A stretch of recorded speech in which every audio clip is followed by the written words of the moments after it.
এদিকে কেন্দ্রের বঞ্চনার বিরুদ্ধে তৃণমূলের ধর্ণা মঞ্চে জোর করে সরকারি কর্মীদের নিয়ে যাচ্ছে শাসক দল। না গেলে দূরে বদলির হুঁশিয়ারি দেওয়া হচ্ছে। বিস্ফোরক অভিযোগ সংগ্রামী যৌথ মঞ্চের আহ্বায়ক ভাস্কর ঘোষের।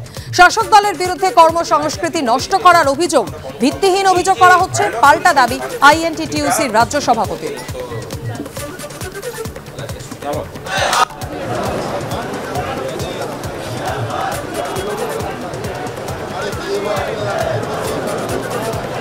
অভিযোগ যে দপ্তরে দপ্তরে তাদেরকে সই করিয়ে নিয়ে শাসক দলের সভাতে আজকে রেড রোডে উপস্থিত হতে বাধ্য করা হচ্ছে এবং বলা হয়েছে যদি না যায় তাহলে বদলি করে দেওয়া হবে। বারবার করে সেই অভিযোগে অভিযুক্ত হচ্ছেন। তারা 21শে জুলাই সভাতেও তারা সেই একই কাজ করেছেন, আজকেও সেই কাজ করছেন। আপনারা খাদ্য ভবন বা নিউ সেক্রেটারিয়েট বিল্ডিং বা মহাকরণের সামনে চলে যাবেন, মোটামুটি 11টার পর থেকে দেখবেন সব লাইন দিয়ে সব বেরোচ্ছে মানে কর্মচারীরা।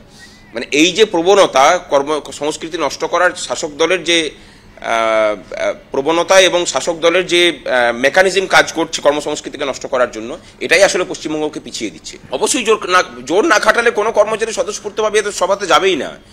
কর্মচারীরা জেনে গেছেন যে আমাদের বঞ্চনা, এই রাজ্যের সন্তান সন্ততিদের ভবিষ্যৎ নষ্ট করার মূল কারিগর কারা কারা এই রাজ্যের মানুষকে অস্থায়ী হিসাবে নিয়োগ করে তাদেরকে শোষণ করছে।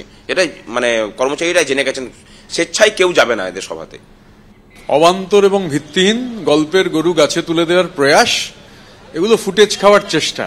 এখানে শ্রমিক কর্মচারীদের আজকে ধর্ণা মঞ্চে তারা আসবেন, আইএনটিটিইউসি এবং রাজ্য সরকারি কর্মচারী ফেডারেশন। এখন যিনি স্বেচ্ছা, এখানে তো ধরে বেঁধে আনবার ব্যাপার নেই, স্বতঃস্ফূর্ত মাননীয় মুখ্যমন্ত্রী তিনি আহ্বান জানিয়েছেন। এক একদিন প্রথম দুদিন তিনি ছিলেন, তারপরে হচ্ছে যুব তৃণমূল কংগ্রেস, ছাত্র পরিষদ, তৃণমূল ছাত্র পরিষদ, তৃণমূল মহিলা কংগ্রেস, আজকে হচ্ছে আমাদের দিন, আইএনটিটিইউসি করছে আজকে।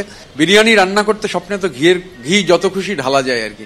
অবান্তর, ভিত্তিহীন এবং আবারও বলছি গল্পের গরু গাছে তুলে দেওয়ার একটা মরিয়া প্রচেষ্টা। অন্যদিকে বিধানসভায় রাজ্যে মহিলাদের ওপর নির্যাতন নিয়ে মুলতবি প্রস্তাব আনেন বিজেপি বিধায়ক অগ্নিমিত্রা পাল।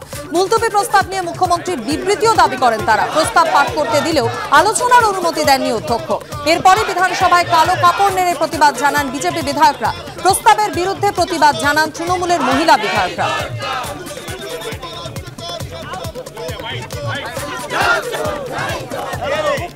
মহিলা বিধায়িকারা আমরা আজকে অ্যাডজর্নমেন্ট মোশন এনেছি এবং আমরা এই রাজ্যে লাগাতার মহিলাদের ওপর যে অত্যাচার হচ্ছে, এবং শুধু অত্যাচার নয়, ধর্ষণ নয়, শ্লীলতাহানি নয়, তাদেরকে খুন করে দেওয়া হচ্ছে নির্মমভাবে শারীরিক অত্যাচার করার পর, এইটা নিয়ে মাননীয় মুখ্যমন্ত্রীর আমরা একটি বিবৃতি দাবি করেছি।